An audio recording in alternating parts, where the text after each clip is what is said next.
நம்முடைய தென்னிந்தியாவிலே நம்மால் கவனிக்கப்பட வேண்டிய நிறைய கோவில்கள் இருக்கின்றன, நிறைய குளங்கள்லாம் இருக்கின்றன.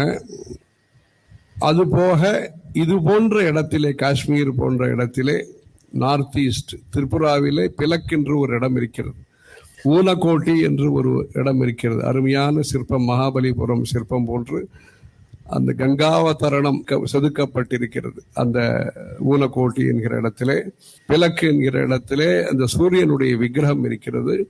இப்படி பல கோவில்கள் இருக்கின்றன.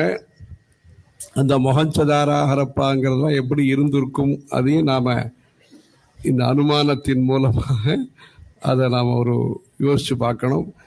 இப்படி பல கோவில்கள் இந்த பாரத வருஷே பரத கண்டே என்று நாம் சங்கல்பத்திலே எதை சொல்கிறோமோ, இந்த பாரத வருஷத்திலே பரத கண்டத்திலே பல கோவில்கள், அருமையான கோவில்கள் இருக்கின்றன. குகை கோவில்கள் இருக்கின்றன, குடவரை கோவில்கள் இருக்கின்றன. இப்படி இந்த அருமையான கோவில்களை கட்டட ரீதியாகவும் சரி, பூஜை ரீதியாகவும் சரி, பக்தி, வேதங்கள், உபனிஷத்துகள், சாஸ்திரிய சங்கீதம், பரதநாட்டியம், தெருக்கூத்து போன்ற கலைகள் மூலமாகவும் சரி, இதையெல்லாம் மறுபடியும் நாம் நல்ல நிலைக்கு, நல்ல பிரகாசமான நிலையிலே கொண்டு வருவதற்கு நமக்கு உரிமை இருந்தாலும் உரிமம் இல்லை.